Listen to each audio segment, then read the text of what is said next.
Members of Congress, I have the high privilege and distinct honor of presenting to you the President of the Pacific States of America. Greetings, members of Congress and my fellow Americans. We are gathered here tonight for our nation's annual State of the Union address. Don't worry, I'll keep it relatively brief. Even as the forces of tyranny have driven the freedom-loving citizens of our country westwards, our provisional government will continue to update our populace on the continued state of this fine democracy that we have built. I will not deny to you that these are dark times, or gather above. We stand here tonight on the eve of a civil war, the likes of which the New World has never seen before. MacArthur's deadline is tomorrow, and by no means does this government plan to stand down. Our forces are prepared to march eastwards when the signal is given. Thank you to the extent joint planning of our military and citizen militias, we are prepared for the coming conflict. We have appointed capable commanders of our armed forces, such as Admiral Tirpitz leading the Navy, Generals Rommel and Turtle leading our Air Force, and General Magical Geek leading our Army. I would like to especially thank Persona, head of the Armed Forces, and Captain SV, our Secretary of War. I'd also like to thank my Vice President Max and all the senators and representatives of Congress. It has come to my attention that factions within our government have begun calling for our cause to become that of separatism and not preserving our nation and democracy from sea to shining sea. And while I do not believe that these beliefs are born out of hate, they must not be adhered to. While it does seem that our brothers and sisters of the East have willingly forsaken their freedoms under the crooked banner of ideology, we mustn't be spiteful of their mistakes. I hearken back to Lincoln and his fight against those who wish to simply preserve that freedom that the North already possessed. Lincoln knew no victory could truly be called that if it is not absolute.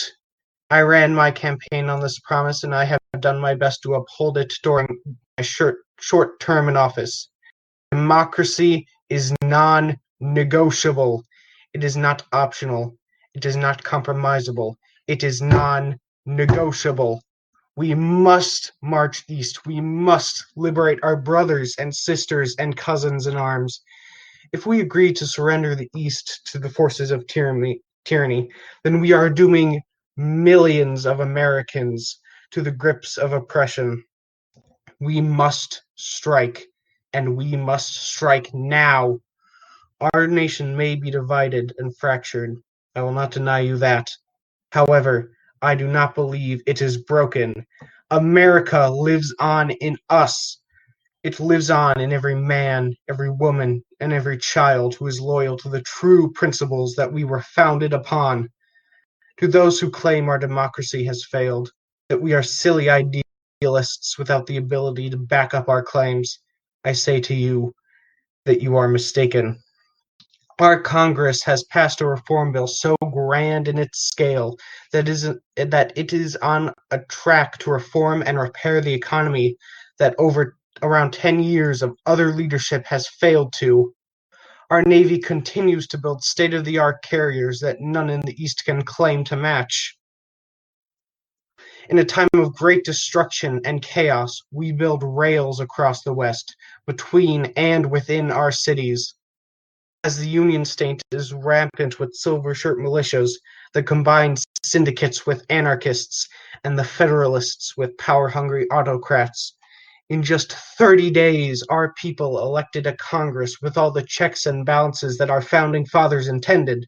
The longists and syndicalists do not tremble in their seats of their fear of our military. They tremble because of the very thing they claim to stand for. You, the people, and your voices. They fear the power that democracy has. That even if I and my entire administration falls, that a new one will take its place. The fear that their people will fight for freedom, not tyranny. That is our great strength in this coming conflict. We must remember that this civil war is not just about reinstating the status quo. This is about creating a more perfect union, a more equal union. Not me, we, like the syndicalists, should put a roof on how rich someone could be, but rather a floor on how poor we allow someone to become. I want to further advance to a union that can truly be called an equal for all people, regardless of race or gender. To end off tonight's State of the Union address, I don't want to cast doubt on our future. I believe that as long as every freedom-loving individual does their part, no matter how small, we will triumph in this conflict for the ages. I want to quickly look back on everything we've accomplished in this very short period of time. In just 30 days, we gathered a Congress to represent all people of the West. We repealed the Jim Crow laws so consistently plaguing our nation and everything it stands for. Passed the revolutionary Bright Deal that's already working to revitalize our economy, and we're working very hard every single day to give every Joe and Betsy a job.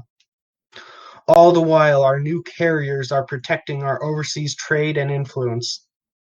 I love you, America. You have to keep fighting strong. Good night, and the West will never fall.